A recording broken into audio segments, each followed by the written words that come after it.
Okay, Abubakar Muhammad. So me ya faru da kai a nan wani lamari kuma ka samu? To lamarin da ya faru da ni ya gudana da kaddara, ni dan makwani. Amma ko a wani lokaci ina kawo fasinja a Kano in koma ko Abuja ko Makwaɗi. To a yanzu nan da baya wani ya matsa man in je in ɗauko masa wasu bindigogi mai gatari ko nan wani ɗan ƙauyen sana. To ni ce masa ba na zuwa dai ya matsa min kamar zuwa sati ɗaya a haka again. To jiya da na je can wajen wurin kawai sai nika ta da shiya, da nika ta da shiya sai yaka je yaka ɗauko su guda uku aka ɗauko yaka kawo. To bayan ya kawo su ni kuma na zo na biyo hanya Allah ƙaddari aka kama ni da su a hanya. So shi wannan wanda ya sa ka aikin nan abokinka ne kuma ko kuma yana Wallahi ban san shi ba in ba a yanzu ba, ta waya ne dai kawai ban san shi ba in ba wannan ganin da ni mishi ba shi an na farko. Kuma wannan aikin da niya wannan shi ne na farko. Ko 'yan uwana da dangina duk wanda aka bincika bai taɓa jina da wannan lamarin ba tsakani da Allah. Kuma ni ba mutumin daji ba ne, a mutumin gari ne, ba a cikin daji nake ba. Da dangina da 'yan uwana dukka wanda aka bincika a wajen bai taɓa sanina da wata matsala ba. Nawa kuka shirya a kan na zai baka? 450. menene 450? 450. Kai shekarunka nawa? Zan kai 30. To amma shi wanda ya sa ka wannan aiki ya gaya ma abin da zai yi da abubuwan nan? To a dai halin yanzu ita bindiga dai in ka ganta mutum ya san abin da za a yi da ita. Me za a yi da shi? Tunda abin da za a yi da ita dai sata ne za a yi da ita, komai za ka yi ka faɗi gaskiya. Kuma ka san da hakan ka karbi aikin? To wallahi ni dai ranka ya daɗe abun nan dai ni dai matsayin ƙaddara na aje shi. Tunda dai ba aiki na ne ba kuma a dangina a 'yan uwana duk wanda aka tuntuɓa wallahi dai bai taɓa fuskanta ta da wannan matsalar ba. Sai halin yanzu. Ka yi mishi magana yanzu? A shi wanda ya bawo kayan ko wanda za a kai ma kaya. Su biyu din. A'a ba wanda muka yi bayani da shi. Waye ya baka su? Me sunayen su biyu? Wadda ke Bello, wanda za ka kai wa? Bello ya ba da kaya. Bello wa? Bello ban san sunan shi ba na yi ma bayanin cewa in ba a yanzu ba ban san sa ba amma Bello Za ka ya kai ka wa? gaya ma a sunan shi ya bada. Wanda zai karbi kaya Huntuwa za a kai mai kaya a gari dan cikin gari. Shi zai zo ya karba, zai turo wani ne ya zo ya karba. Allah wa alamu shi dai ya ce a Huntuwa za a kai mai suwa shi kuma ana kiran sunansa wannan sunan ya kwanta min wallahi. Amma ya baka lambar sa ko ya za ka yi ka same shi ka miƙa mai cikakken sa? Da lambarsa akwai lambarsa shi ya ce Funtuwa za a kai masa.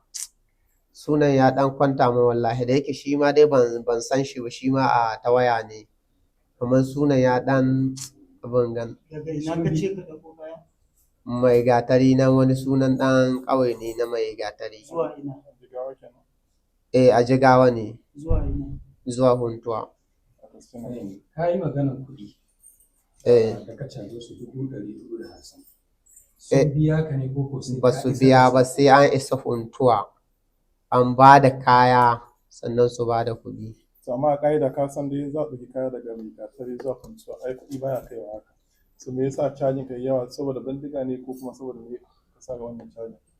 Gaskiya saboda shi ne. Ko ba a gaskiya ba. Saboda shi ne don in fasinja ne ɗaya kaga kuɗinsu ba zai kai haka ba. Kuma a wannan abun ni na ɗauke shi daga matsayin ƙaddara. Tunda ba aiki na ba yanzu Allah ya riga ya kawo ƙaddarar cewa a haka. A menene ka kunsa kayayyakin nan har ka bari jama'a tsaro suka gane ka? To ga da a motan wai kayan an sa su ta gefen kafis ne ta abun nan tafis na mawani. An sa su a wajen ne. Kuma da su jami'ai suka tare ni nika taka burki nika tsaya. Suka tambaye ni menene ni ɗauko. Ne nika gaya musu da gaskiya bakin gaskiya nika gaya musu nace musu bindiga ce. So shekara nawa kana wannan sanin aikin? To wallahi ni ban taɓa yi ba. Amma ba wai wannan sanin. Wai tuƙi na kai shekara 7 zuwa 6 wagon. Na kai shekara 6 zuwa 7 ina tuƙin motata. Kana da aure kuma kana da haihuwa? Ina da aure, ina da mata ɗaya da yaro 2 A wani gari? a Makwa. Neja ne. Akwai 'yan yarinya ɗaya da ɗan yaro wanda ke shan nono. Akwai yarinyar da na riƙa ba a yi aure ba, suka ce a bari sai nan gaba kaɗan a yi aure. A matsayinka na ɗan Najeriya wadda kuma ka san abubuwan da ke faruwa a ƙasar na tsaro. Kuma ban sani ba hakan yana damun ka na tashin hankali da ake na rashin tsaro? Wallahi baka ban bashi rantsuwa ba, ko ni a kaina an ɗaukan ba da ɗaya ba. Amma shi wannan abun shi na kaji na ce ma halin ƙaddara. An ɗaukan, an kai ni daji, an ci kuɗi a gidanmu ma yanzu a haka a gidanmu abunda za mu ci. Wallahi ba mu da shi, ruhin asirin Allah wannan motar ita ce muke samu. A je a hita a bubbugo a ɗan dawo a sai dawa a nemi abin da an ka ci. Bisa ga tsakani da Allah. Sakamakon ka ga abubuwan da ke faruwa a daji na kai musu kuɗaɗe da ake yi ne ya kwaɗaitar da kai ma ka fara haka ko kuma? To wallahi oga kaga a bara an ɗaukan aka biya kuɗin fansa ne ka dawo. To kuma bakin a haka Allah dai ya man kariya ba sake ɗauka ta ba. Fasinja na bakin Abuja, Kaduna, Makwa, Ilori. Iyaka ta a wannan hanyar bana da wani hanya wanda zan bi illa wannan hanyar, shi kaɗai ne hanya na. To kuma a yanzu aka wayi gari Allah ya ƙaddaran da jarabta ta shiga wannan halin. To yanzu ga shi ka shiga hannun ɗan jaman tsaro. Kana da na sanin hakan? Wallahi ina da na sanin haka. Ni kaina na san ban kyauta ba, kuma ban yi adalci a kan haka ba. Kuma ina da na sani